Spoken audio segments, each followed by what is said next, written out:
you can coach them in individual bits and parts, and they work, but there are games that you can do that cover off the whole spectrum, and you won't necessarily have to tell the younger players what they're doing. It's just habits and skills you'll begin to develop. So we find them massively useful tools to use, and particularly at these age groups, they're pretty fun, quite engaging.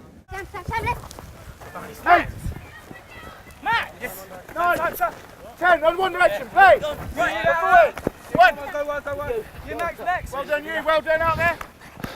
So quick changes from single direction to multi-direction. The difference now in terms of their spacing across the field from the beginning is something we look to highlight to them in terms of how well developing. We'll start off with, we're going to warm up in a game, plenty of catch pass.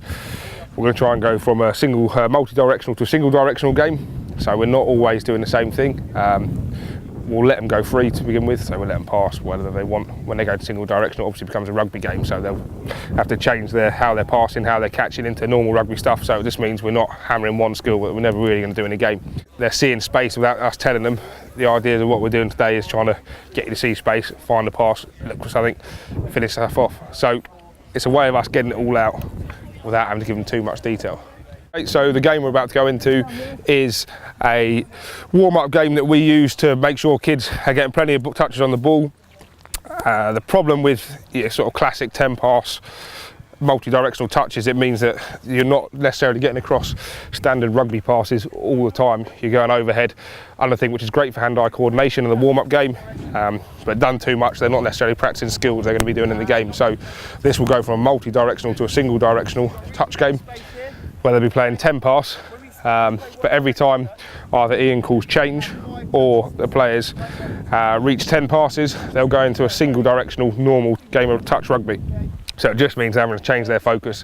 It will put their skills back into a classical rugby skill set, and also keeps them fairly interested and excited for a warm-up. So we find it's a pretty effective way of warming all the boys up. Talk, you're quiet, come on, let's talk, come on, move. Yeah, 4, 5, 6. Oh, so work to space. Work to space, 2.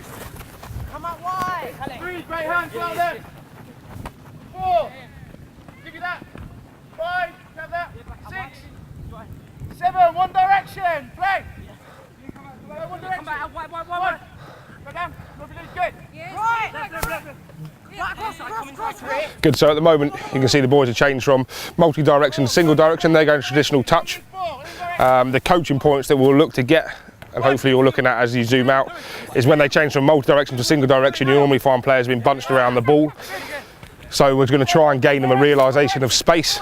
Once they go to single direction, that they'll normally be spaced to a wing. So you can see out on the left-hand side of the attacking team here, there is a lot of space. So they found it, which is great. They may at the moment not realise that they're finding it, or they may not realise where the space will be, but hopefully as we draw more and more information out of them, they'll begin to work out where the space is. Very impressed, to be honest, that was awesome. One thing, what do you think when I go to one direction, what can we do quicker? Realign, perfect, okay. Does anyone know, don't answer it, where the space is when we go to single directional touch, where the space tends to be when we go to single directional? We can play 10 touch or 10 pass, it's brilliant for catch pass, hand eye. It's good to get kids straight into games and warm-ups. It's pretty pointless at this age in terms of running them up and down the field, jogging, stretch. Okay, they'll get just as much being kept in a small area. No one is doing any massive accelerations in this. No one is doing anything particularly hard. It means they're going to start to raise heart rates at the same time they're getting hand-eye. Now the reason we're going from 10 pass many directions, because that will improve their skill of being able to scan and see space. When we go to single direction, we can start to highlight bits we think are important in terms of working behind the ball carrier. It's going to force everyone back into offside positions. It means that they're going to start to get an awareness of space. So like you say, they tend to bunch around the ball. We go into single direction, the space will be away from the ball, probably similar to us getting a penalty, free kick in a game, or it just means we start to realise it. We can start questioning then on their scanning, then and what they're seeing, where the space will be, so we can pull loads out of it from a pretty easy warm-up game. So it's quite a nice tool for us to use. 2, 3, 4, 5. Look at the space, Faz. Yeah, I know. Oh. Look at me. Use me! Use me! Everyone stand still, don't move. How big is this square? Rectangle? Quite big. Quite big. Where are we playing? In one corner. In one corner. Use me. Okay. Don't go there now. Right now, okay? I haven't said you're allowed to run with the ball, okay? We're a bit static with the ball, we can run with it. And like Don says, he's standing in 25 metres of space. Now, I don't expect us to be able to pass 25 metres, but in 1-2 quick passes, there's possibility we get to that space. Nice.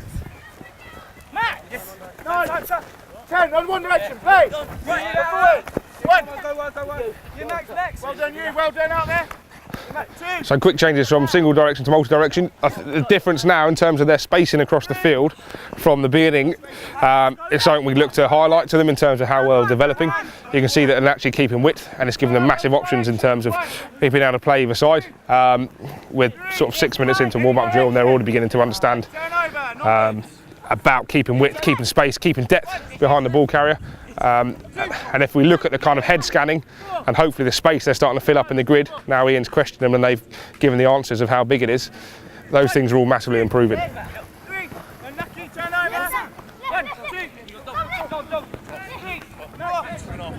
Everything we do, we want them to be in a game situation, so learning through game sense. So the passing skills, they're doing it with defenders around them, with communication, with defenders to be receiving passes from different heights, etc.